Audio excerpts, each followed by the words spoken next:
Second half of 914.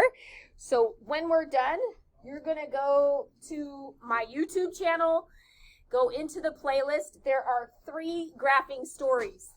If you go to the website that's titled Graphing Stories, it's going to have other graphing stories, but the 3 that I want you to do, I linked in the playlist. You can look at the other ones if you really want to, but so this is the page you're going to come back and do as a group, okay? We're going to do the others together, so flip over to the top of page 22, where there's a little mouse there.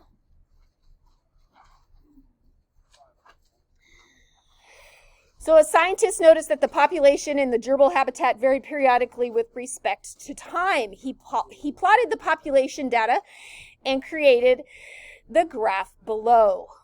Find each of the following for the graph, okay?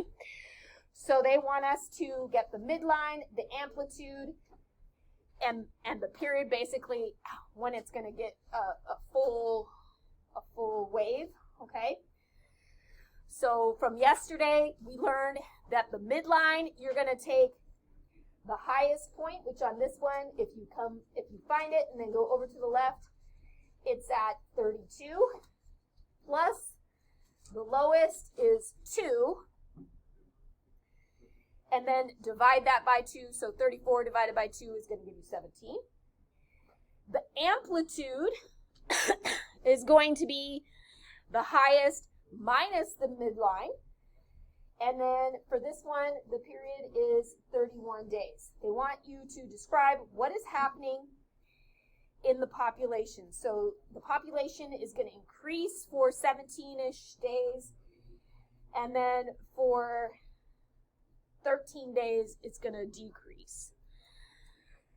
This is because gerbils don't have a long lifespan.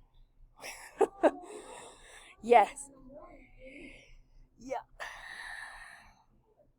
Okay. Any questions on example number 1? Anybody still writing? Yes. Okay. Attached to the end of a long spring, it's bouncing up and down. As it bounces, its distance from the floor is going to vary periodically.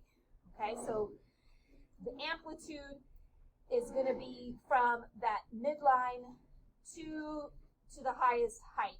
So you're going to do 60 minus 50 to get the 10. The midline, you're going to take the highest value, which is 60, plus the lowest value, which is 40, add them together, and then divide by 2.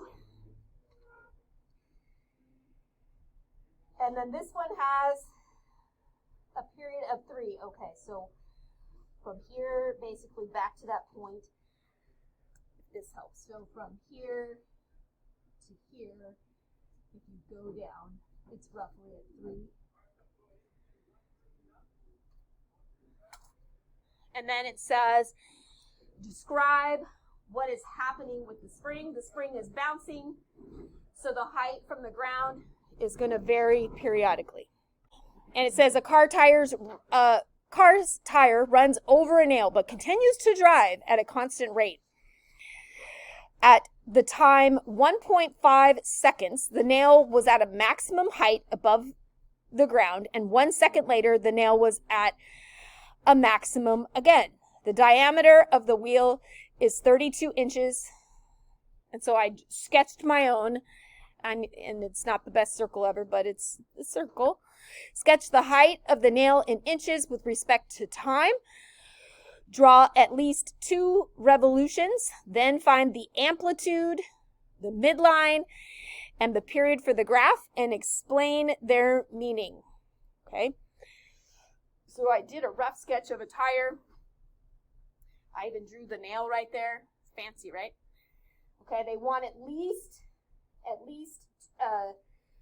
2 periods, so I did it twice. But in 1 second, you have a full rotation of the tire. The tire at the top, or the nail at the top of the tire, would be 32. At the ground would be 0. So divide that by 2. To get the midline, You're going to do 32 minus 16. That gets you 16. That's it on that one. It goes in and out. Raising and lowering a boat docked in the harbor. At low tide, the boat is only 2 feet above the ocean floor.